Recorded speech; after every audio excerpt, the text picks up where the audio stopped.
día comienza mejor cuando lo entiendes. Fran Huerta y Carlos Greich te acompañan para que inicies el día bien informado. Análisis, contexto y opinión en una hora. Esto es Hora Clave en la 92.9 y radiolaclave.cl. 8 de la mañana con 2 minutos. Bienvenidos a esta edición de Hora Clave que hacemos como siempre aquí en la 92.9 y en radiolaclave.cl, en una mañana en Santiago mucho más templada, podríamos decir. Hace frío, no se desabriga, digamos, no se le ocurra cambiar de estación hoy día, digamos. Hay que ir súper abrigado igual, pero ayer a esta hora estábamos bajo cero o 0 grados, digamos, en Santiago y en buena parte del país también. A esta hora, por ejemplo, las nubes permiten que suba la temperatura en la capital a los 5,4 grados. Temprano, hace unos 40 minutos, había más de 6 grados en Santiago, ha bajado un poquito la temperatura, pero pues nada, estamos en Cancún, al lado de lo que ocurrió ayer en la región metropolitana. Y las temperaturas son relativamente similares en todo el centro-sur del país. En Rancagua, en Talca, en Chillán van a estar en torno a los 17 grados, por ejemplo, en la capital de O'Higgins, y así hacia abajo, cerca de los 12, 13 grados. Y la máxima en Santiago para hoy es de 19 grados. Así es que primera capa hoy. Y bien abrigados para la tarde porque dura 20 minutos la máxima seguramente y después se va a poner un poco más frío en la tarde. Pero ojo con el miércoles y el jueves, que era algo que les adelantábamos un poco. 22 grados es la máxima pronosticada para el miércoles y 24 grados la máxima para el jueves. ¿Cuál es el problema? Que en las mañanas las mínimas de ambos días son de 2 grados. Es decir, muchísimo más frío incluso que hoy, en la mañana del miércoles y del jueves, y después en la tarde, temperaturas muy agradables. Así es que, ojo con los resfríos, primero que todo, el cambio de temperatura, lo primero que preocupa a las personas. Y luego, además de eso, importante también tener en cuenta que la calidad del aire no necesariamente va a ser la mejor. Ya hay algunos lugares del país que están en preemergencia. En Talca, por ejemplo, habrá preemergencia hoy, así es que calidad del aire bastante mala. Y en Santiago también esperamos que la calidad del aire empeore a medida que avance la semana y las temperaturas suban, y eso condense un poco el smog y las condiciones bastante malas que hay debido a los gases contaminantes. Así es que atención con eso también durante esta jornada y también el resto de los días, porque está, pero como diría mi abuela, mandado a hacer para que uno se resfríe y además se generen estas enfermedades respiratorias. En este día en el que comenzamos el mes de julio a las 8 de la mañana con 4 minutos, ya vamos a estar saludándolos a todos quienes están junto a nosotros en YouTube, por ejemplo, y también si ustedes nos quieren escribir, pueden hacerlo a través de nuestras redes sociales y en Instagram también, @radiolaclave. Todo eso lo leemos, pero lo que sí tenemos que leer ahora a las 8:05 son las claves del día. Las noticias más relevantes en 90 segundos. Lo esencial para empezar tu día bien informado. Estas son las claves del día. Dirigentes de los 8 partidos del oficialismo se reúnen y también durante el día de ayer estuvieron en el Comité Político en La Moneda delineando un programa compartido para la candidatura de Janet Jara tras su triunfo en la primaria. El presidente del Partido Comunista, Lautaro Carmona, invitó a definir aportes programáticos este martes a las 10 de la mañana en el comando de Jara, que es lo que les estábamos comentando, con el fin de fortalecer la unidad de la coalición pese a preocupaciones del socialismo democrático por varios temas importantes, ¿no? Que no necesariamente comparten con el PC, entre ellos temas económicos, pero también temas de seguridad. La sala de la Cámara de Diputados aprobó hoy por amplia mayoría, 96 a favor y 2 en contra, con 17 abstenciones, un informe que exige dejar sin efecto el acuerdo directo entre Codelco y SQM para explotar litio en Atacama hasta 2060. El texto advierte que el trato habría perjudicado al Estado en al menos $6.700 millones por evitar una licitación pública. También condena la falta de transparencia y una consulta indígena limitada, recomendando volver a un proceso abierto y competitivo. La clave 3, el exalcalde de Macul, Gonzalo Montoya, fue retenido desde el jueves, ya lo hemos sabido desde el jueves 26 de junio, luego de acudir a lo que creía una cita, y fue liberado tras más de 52 horas. Trasladado también después a la clínica Bupa en la Florida, donde permanece en la UCI debido a un shock emocional y leves lesiones físicas. Su familia pagó un rescate de 1,4 millones de pesos y la Policía de Investigaciones investiga un secuestro extorsivo. Autoridades, incluido el presidente Boric, condenaron el hecho y anunciaron acciones firmes contra los responsables. Clave 4 internacional, los fiscales Diego Luciani y Sergio Mola apelaron ante la Cámara Federal de Casación el régimen de prisión domiciliaria otorgado el 17 de junio a Cristina Fernández de Kirchner, condenada a 6 años de cárcel en la causa Vialidad, alegando que no se verifican las causales legales para este beneficio. Solicitan que cumpla la condena en una unidad penitenciaria o, en su defecto, en otro domicilio que garantice seguridad tanto para la expresidenta como para el barrio por las constantes movilizaciones frente a su actual residencia en el barrio de Constitución, en la capital argentina. Política, economía, deportes, cultura y tendencias. Un ranking con contexto. Las claves del día en Hora Clave. A esta hora, a las 8:07 de la mañana, saludamos a quienes nos están acompañando, como siempre. Tenemos un libro, ya le vamos a estar mostrando aquí el libro que vamos a sortear esta semana, para quienes nos escriban a través de Instagram, @RadioLaClave. Ustedes escriben en nuestras claves del día que siempre publicamos, ¿no?, con las noticias más importantes de la jornada, y allí pueden comentar. De todos esos comentarios, sorteamos el día viernes un libro que viene entrando aquí al estudio y que no es ni más ni menos que, ahí viene la mano amiga, Cazadoras, Archivo Criminal, Historias de Mujeres Despiadadas, de Andrea Hartung. Es un libro donde relata algunas de las historias de mujeres criminales con casos más impactantes, no solo en Chile, sino en el mundo.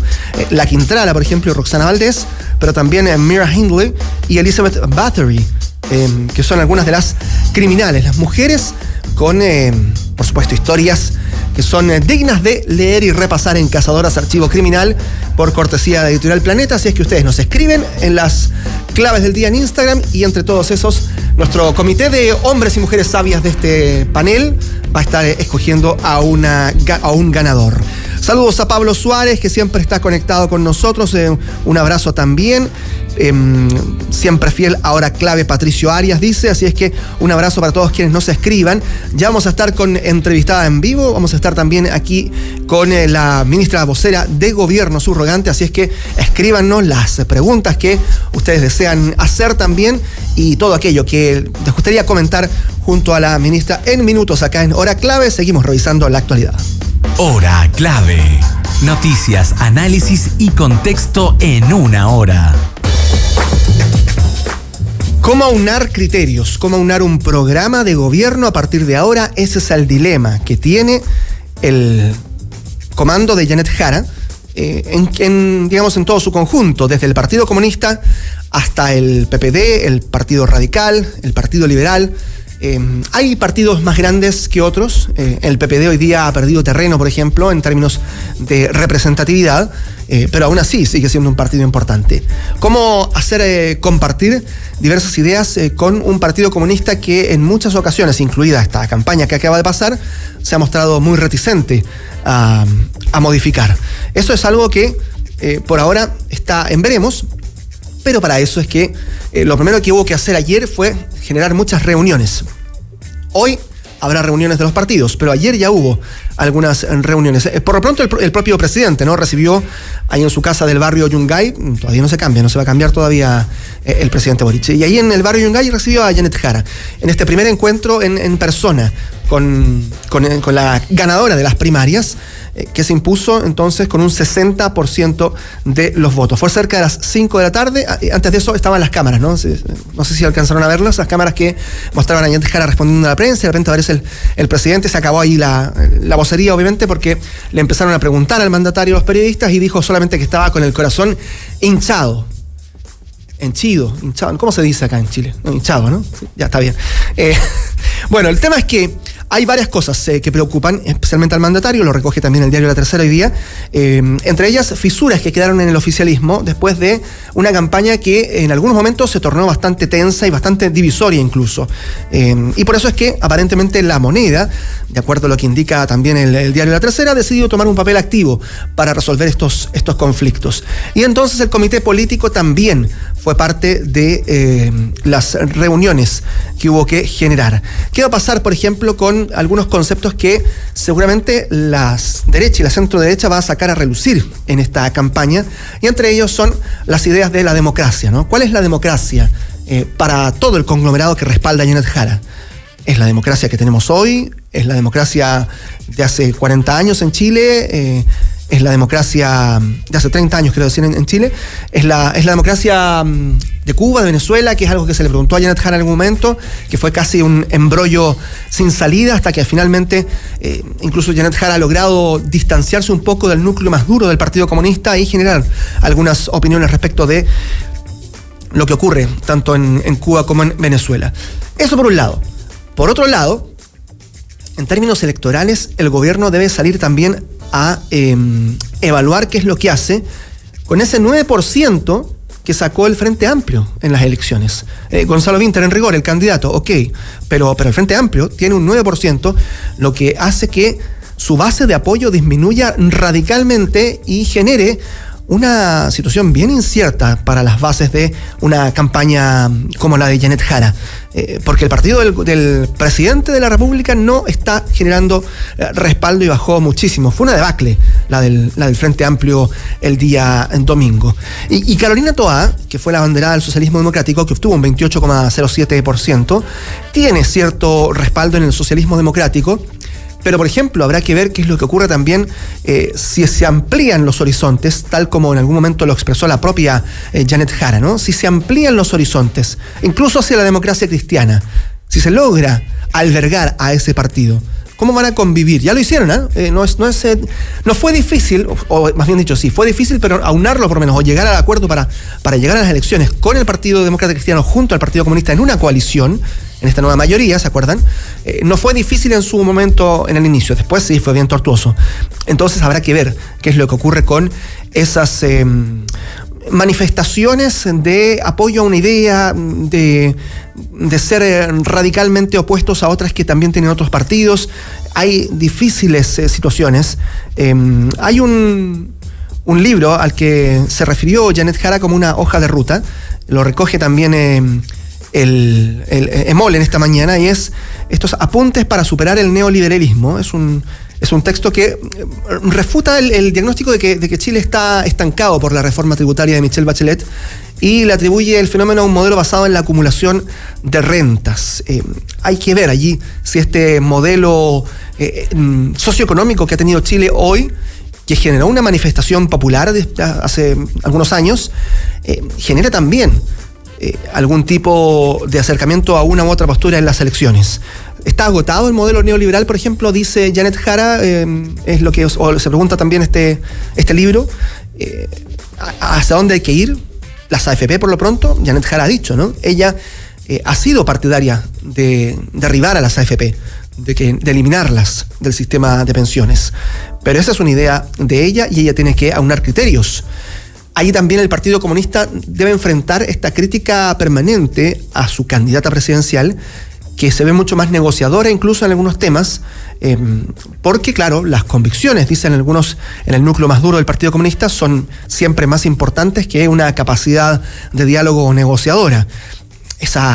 Esas concepciones políticas que son bien profundas, especialmente en los militantes más acérrimos, obviamente en aquellos que están en el día a día en la contienda política, no son fáciles necesariamente de generar acuerdos. Vamos a escuchar algunas declaraciones. Lautaro Carmona, por lo pronto, el presidente del Partido Comunista, habló ayer justo antes de entrar en el Palacio de la Moneda con los periodistas. Recuerden ustedes que Lautaro Carmona había dicho hace algunos días, por ejemplo, que era posible evaluar un nuevo camino constitucional, algo que de inmediato Janet Jara tuvo que salir a descartar, porque además esa declaración fue a puertas de las elecciones. Para muchos era un fuego amigo, un salvavidas de plomo del presidente del Partido Comunista, pero aún así lo superó rápidamente Janet Jara, de acuerdo a lo que indican también, obviamente, las cifras, los números de la elección. Escuchemos a Lautaro Carmona. Yo creo que el Partido Comunista, el peso que tiene es que tiene la candidata, digamos, eso es ya un gran peso, no tiene por qué tener otra ventaja, entre comillas, que no sea mucha autoexigencia, un gran sentido de responsabilidad. A mí me encantaría mucho que esto fuera una motivación para dar un salto de calidad en lo que es la construcción de un gran movimiento unitario. Unidad por Chile se llama nuestra referencia con la cual fuimos a esta primaria. Se le escuchaba dialogante a Lautaro Carmona, sereno, quizás ya no, claro, con la tranquilidad de que la candidata de su partido es la representante del conglomerado oficialista. Probablemente bajó un cambio, ¿no? Lautaro Carmona. Al menos eso es lo que se puede ver en las declaraciones y también escuchar en el audio que acaban ustedes de oír. Y esa postura dialogante, uno entiende que es el punto de partida del Partido Comunista. Es el inicio. ¿Qué viene a partir de ahora? ¿Cuál es la posición que va a tomar Lautaro Carmona y el Partido Comunista a medida que en un programa las ideas, por ejemplo, de los más sociales demócratas, podríamos decir, que es una palabra que a veces el comunismo más duro rechaza, ¿no? Porque consideran que es más que dialogante, débil de convicciones? ¿Qué va a pasar cuando en ese programa empiecen a entrar esas ideas mucho más de centro que las que generan más convicción y más apego a los principios del Partido Comunista? Eso es una de las situaciones más relevantes de saber en un programa que, recuerden ustedes, tenía algunas críticas incluso de la propia Carolina Toá de que era muy cortito, ¿no? Ahora, ¿cuál es el punto? El programa de gobierno hace rato que dejó de ser una guía para los 4 años de un presidente. Lo digo así porque más allá de que haya cumplido, no, hay ciertos estudios que hemos analizado aquí en este mismo estudio, ¿no? De cuánto cumplen los gobiernos un programa. De hecho, año a año, ¿no? Ni siquiera en los 4 años, año a año con el discurso de la cuenta pública. Y la verdad es que los porcentajes de cumplimiento no son muy altos. Y por eso es que cuando uno habla del programa, más bien es un programa electoral, más que un programa de gobierno hoy día. Eso hay que ser sinceros. Porque además vienen las condiciones que hacen que cambien estos programas. Para el presidente Gabriel Boric, lo que cambió fundamentalmente fue, perder en las elecciones en la primera elección constituyente, porque basaba su programa en muchas de esas premisas que estaban en la Constitución que se había creado en primera instancia, y luego también la derrota en la reforma tributaria inicial, que le entregaba recursos para poder cumplir con su programa. Una vez cumplidas esas dos momentos magros para el presidente Boric, todo lo que venía del programa después iba a quedar un poco a la deriva. Y en el caso de Sebastián Piñera, por ejemplo, en su primer gobierno, en el del 2010, tenía un programa de gobierno que fue imposible de cumplir porque vino un terremoto, y ese terremoto hizo que se cambiaran todas las perspectivas. Así como para el presidente Boric la seguridad tuvo que hacer modificar todo el programa, o buena parte del programa, también para Sebastián Piñera en su momento el terremoto cumplió la misma función, y el programa quedó allí, hecho papel. Entonces, claro, el punto es el siguiente, ¿no? Ese programa que parece ser hoy día la piedra angular de una candidatura rumbo a noviembre y para enfrentar a la centro-derecha, ¿se va a construir bien apegado a las convicciones de cada partido? ¿Se va a construir mirando solamente en términos electorales el futuro de Janet Jara? Es bien importante solamente y especialmente para quienes vemos la política, o para quienes ven la política de manera más cercana. Para el elector, probablemente el programa no va a ser tan trascendente como si, por ejemplo, una que otra declaración donde haya principios de la candidata Janet Jara y que se vean muy radicalizados. La vocera de gobierno, a quien vamos a tener en pocos instantes más, dijo, y lo recoge el diario La Tercera, que la presidencial de noviembre está absolutamente abierta, que el triunfo de Janet Jara los enorgullece, y entonces así se construye este inicio de una campaña que se prevé. A pesar de que se ve largo el trecho hasta el mes de noviembre, probablemente va a ser rápido, va a ser de corto alcance y de mucho impacto, especialmente para quienes hoy día están esperando cuáles son las propuestas de la centroizquierda con miras a estas 3 candidaturas que se encaminan a ser las que van a llegar a la papeleta de noviembre en la elección presidencial con miras a los próximos 4 años en Chile. Porque entender la noticia importa. Esto es Hora Clave. La mayor preocupación que existía, incluso a nivel gubernamental, con el caso del exalcalde de Macul, este secuestro extorsivo que fue denunciado, era que no hubiese tintes de un delito con eventualidades políticas, ¿no? Que en definitiva fuese un secuestro a una autoridad política por ser una ex autoridad política, porque se abre ahí una ventana muy grande hacia las acciones del crimen organizado, ¿no? Y quedamos mucho más cerca de lo que ocurre en países donde el crimen organizado se encarga de atacar a esos objetivos políticos, ¿no? Lo que recién pasó en Colombia nada más, y pasó por muchos años, especialmente entre los años 80 y 90, lo que pasa en México hasta el día de hoy, especialmente en el norte del país, allí con crimen organizado, con carteles de narcotráfico que están absolutamente enquistados en esos territorios. Lo del exalcalde Gonzalo Montoya, entonces, era preocupante si es que se daba en esos términos. Aparentemente, hay algunos otros elementos que lo distinguen. Y lo que se sabe entonces es que fue internado en la clínica BUP ahí en la Florida, en la unidad de cuidados intensivos, porque sufrió una descompensación. Ingresado al recinto asistencial poco después de su liberación, eso ocurrió el domingo en Padre Hurtado. Ahí fue abandonado por sus captores, con lesiones menores en verdad, pero un estado obviamente de shock emocional. Fue visto por última vez en el centro de Santiago el jueves pasado. Acordó una cita a través de una aplicación con una persona, y en las cercanías del Parque Almagro fue abordado ahí por un grupo de desconocidos que lo trasladaron a un lugar, a una casa, donde lo obligaron a contactar a su familia para exigir un rescate. El secuestro ya es una situación compleja de abordar para la seguridad en nuestro país. La verdad es que ha habido muchísimas dudas respecto de cuán profundo puede llegar a ser el accionar del crimen organizado en materia de secuestros, que es uno de los crímenes más violentos que puede existir. Eso por un lado. Obviamente hay que atacar ese punto y hay que buscar a los responsables. Pero claro, si se trataba de un secuestro, tomando en cuenta su calidad de expolítico, era ya otra cosa bien amplia. Todavía no se sabe, todavía esto es parte de la investigación, no quiero ser tan tajante en eso, pero aún así hay otros tintes porque, claro, hay algunos antecedentes. Se sabe también que la primera solicitud fue hecha por el propio Montoya, 50 millones de pesos. Después grabó un video con su propio celular, fue enviado, donde pidió 20 millones de pesos.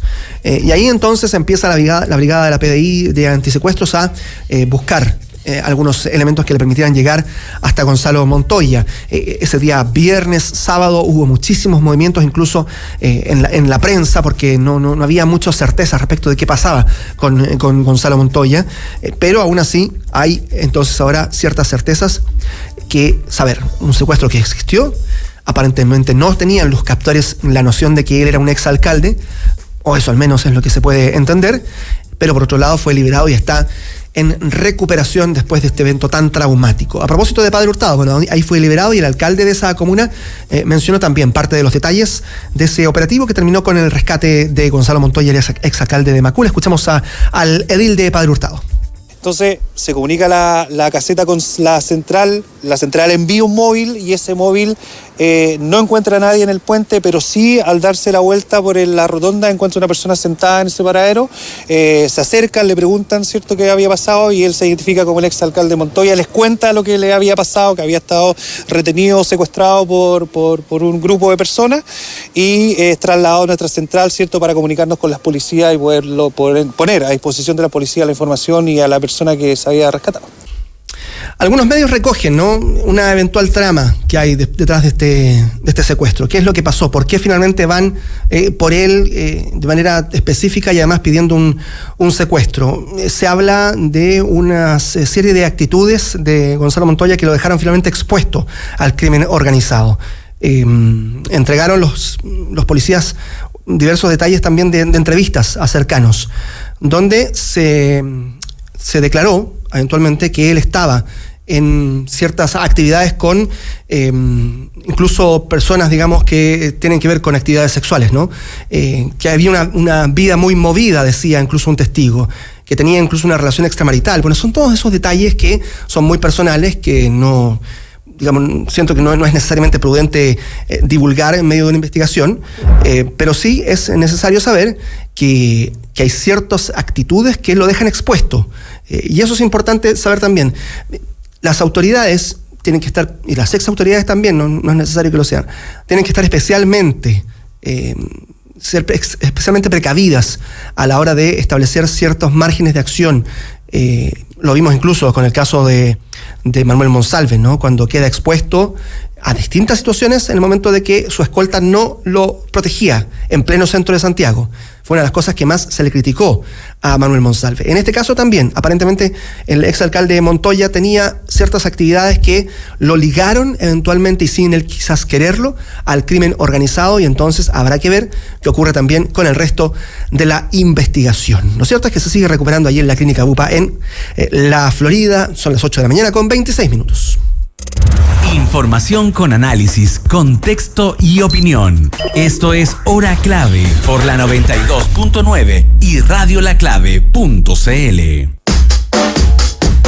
A esta hora saludamos a Café Amati, la cualidad de un café fresco. Todo nuestro café es importado directamente desde origen, conociendo así su trazabilidad y asegurando una excelente calidad. Nuestro café es tostado semanalmente en nuestra propia casa de tueste.